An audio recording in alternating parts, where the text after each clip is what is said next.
It still says sketch. Hi. Hi, everybody. Sorry about that mess up. I thought it went red quickly for me, but as you all know, I'm Claudia from Fluffy Cow Coffee. And as you also likely know, Fluffy Cow Coffee is the only coffee roaster in the country that supports farm animal sanctuaries. And we do that via our week-long online fundraisers with our partner of the week. And this week we are partnering with the lovely Jenny from Bucky's Bull Rescue. Good morning, Jenny. Good morning. Thank you so much for having me and for your support of our rescue and sanctuary. Oh, it's our pleasure. It's why we wake up in the morning. Now, Jenny, tell everybody about Bucky's Bull Rescue. I know you're in Wisconsin, so tell us about your residents, how you became Bucky's Bull Rescue, how long you've been around, that kind of thing.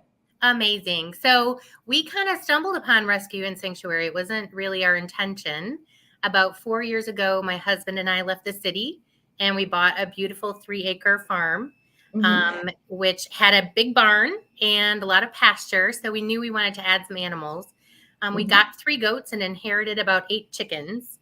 And so, we really just love the lifestyle. And as we became a little bit more familiar with the animals that needed space, we started to learn about the dairy industry, and we started to learn about particularly what happens to baby bulls on the dairy industry. So that's kind of how we pivoted into the rescue and sanctuary.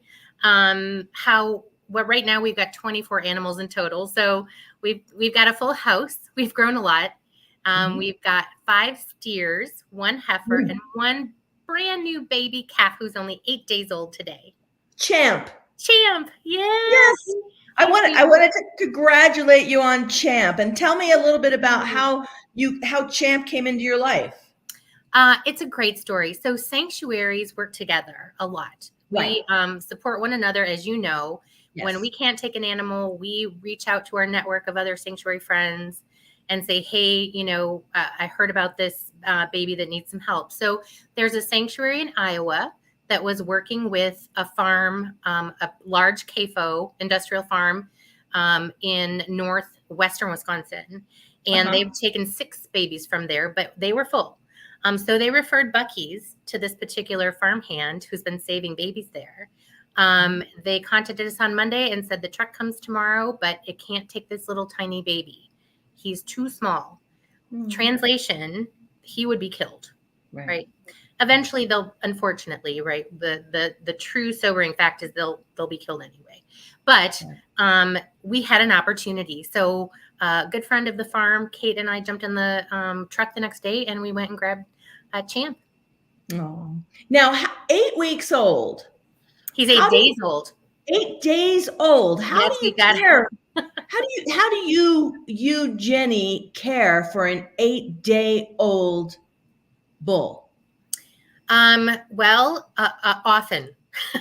So he's a hungry little guy. He's drinking 3 bottles a day, 2 bottles of electrolyte. He needs to get exercise. So we go outside.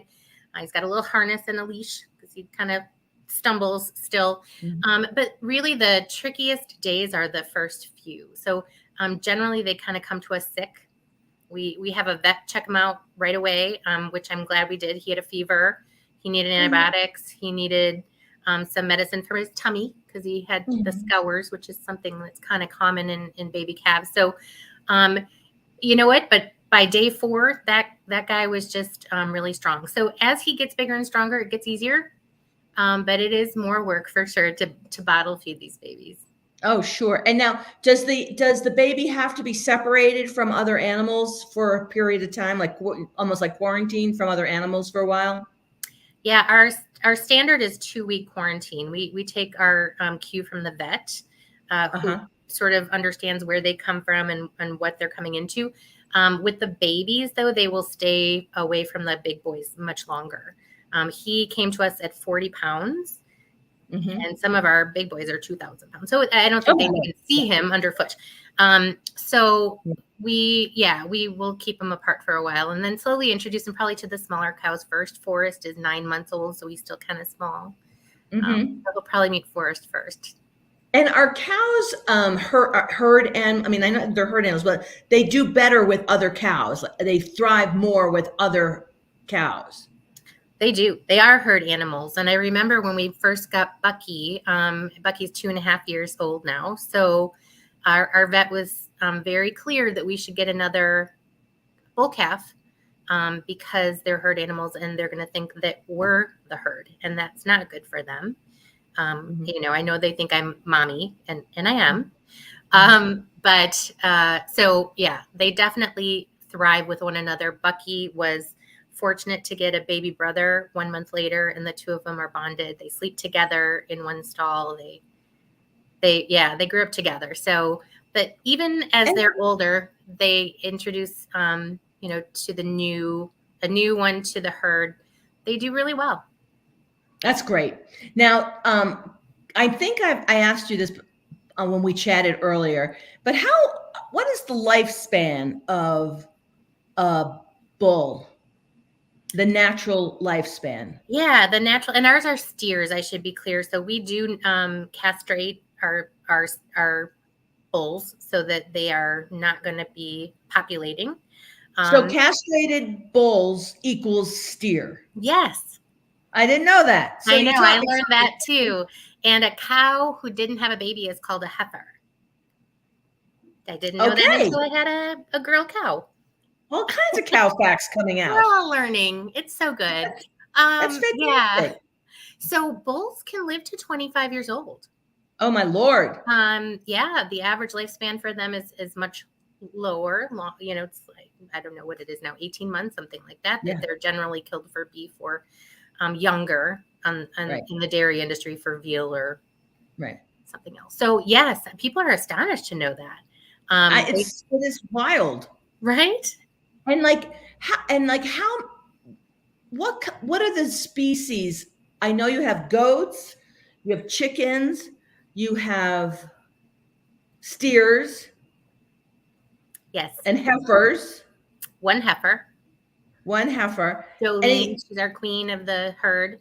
Then we have one pig. So she came to us from a family who raises pigs for meat. And the daughters of the family fell in love with her. Her name is Peggy. And she's a Hereford Yorkshire cross. She is a big girl, about 500 pounds. Wow. And how long have you had her? Almost a year. It'll be a year, I think, in August. And so did you started Bucky's Bull? We called ourselves that for some time, but we got our nonprofit status just this past August. So not quite a year in a nonprofit. Okay, great. We've been at this a while, but And is your geographic reach like largely like the region in which you reside, like Wisconsin and the surrounding states?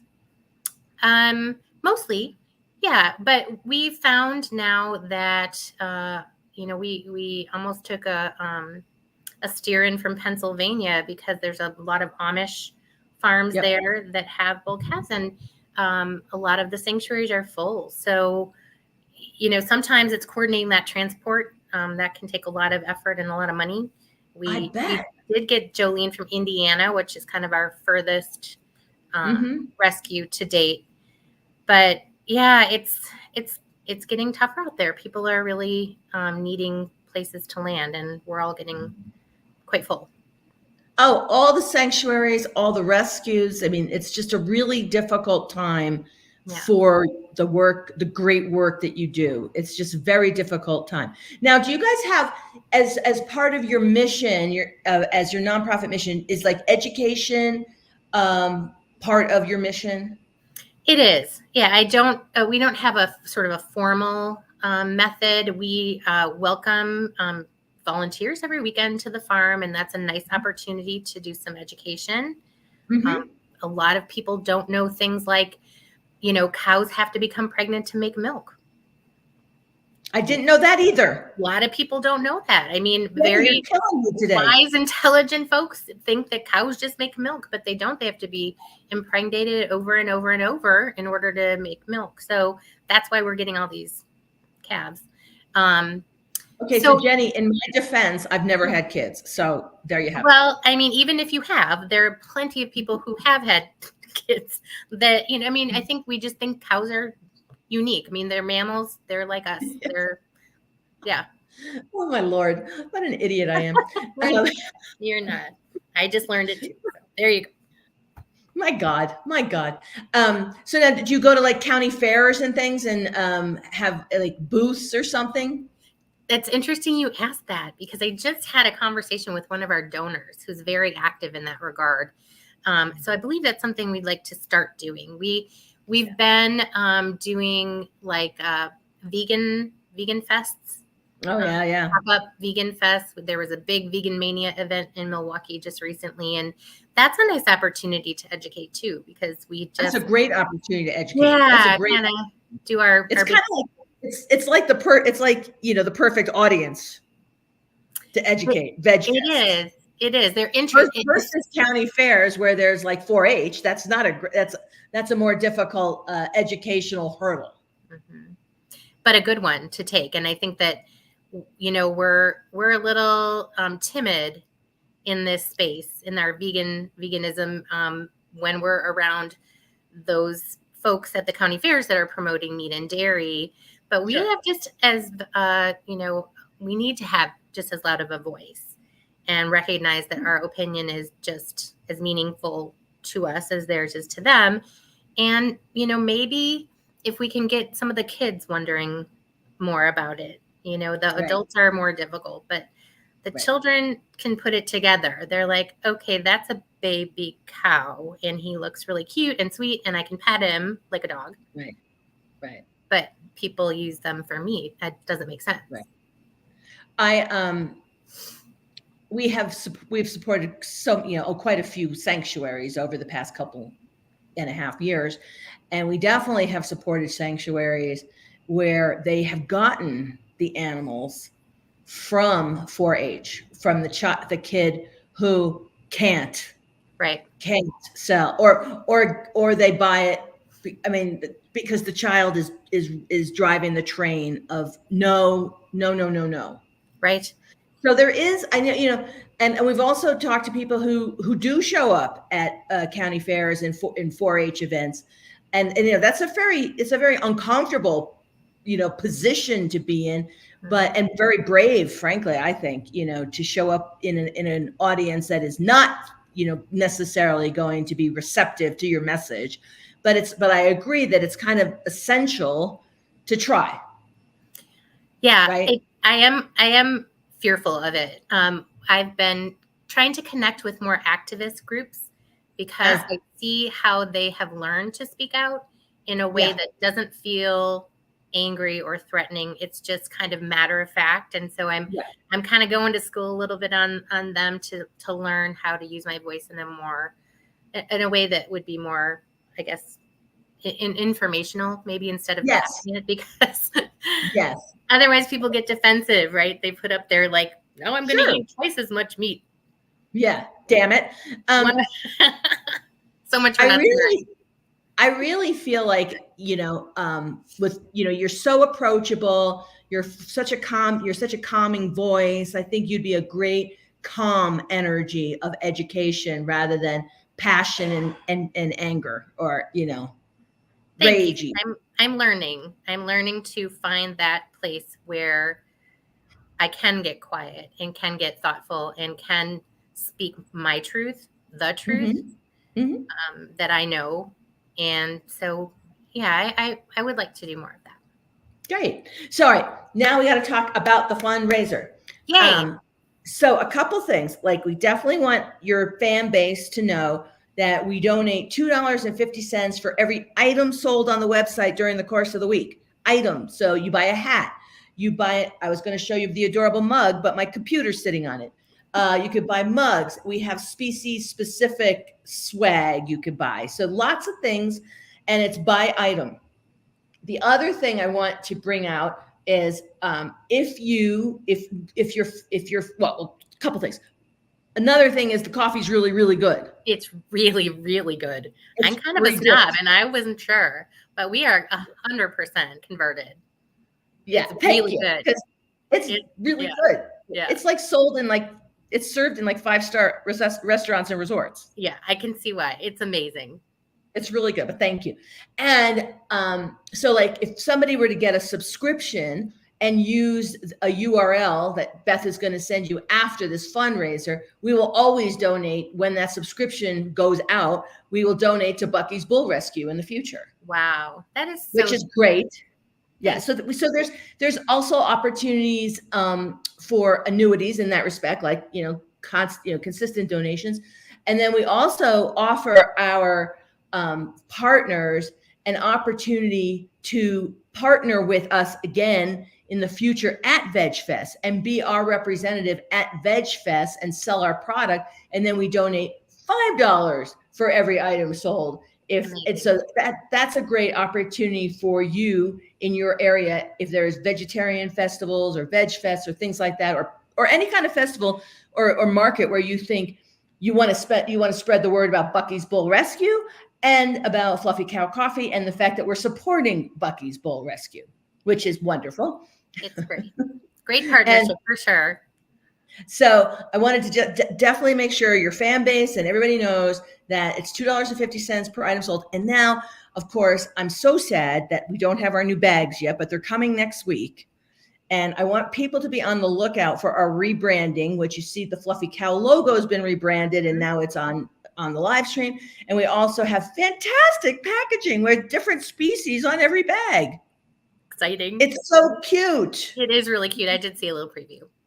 Oh my gosh, so cute. So the next time we do this, Jenny, we will have the new packaging and hopefully you will be at a Veg Fest with the new stuff and we'll just get everyone to buy. Because we have 4.5 more days of this fundraiser because it's Wednesday morning and it ends Sunday at midnight. So we want to get your fan base activated. We want to post, buy. We'll sell.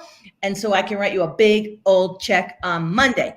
Yes. Now, Jenny, say we did great and we raised like $300. What kind of impact would that have on Bucky's Bull Rescue? Sanctuary life is very expensive, Claudia. Our weekly hay expense is about $350. So, I mean, to cover hay for a week for all the babies would be amazing. Would be absolutely wonderful. We would feel that. It would be a great help. That's awesome. All right. Well, now we have our call to action. We want to get people to buy. So I can write you at least a check for $300 so we can feed the babies for a week. Yes. Buy coffee, buy things. The babies are hungry. Yes. The babies need nutrition and to grow up and be healthy. They do. Awesome. All right. So Jenny, we're getting a little long in the tooth here. It's almost 18 minutes. So we are going to sign off and I'm going to say, have a great rest of your week and fingers crossed that we just sell. And I can write you a big old check on Monday. Thank you, Claudia. I appreciate you so much. We're looking forward to it. That's our pleasure. We're so happy to help Bucky's Bull, and we're specifically happy to help Champ. Aw, thanks. He says thank you. Okay. Great. Have a great day. You have a great day as well. Okay. Bye. Bye.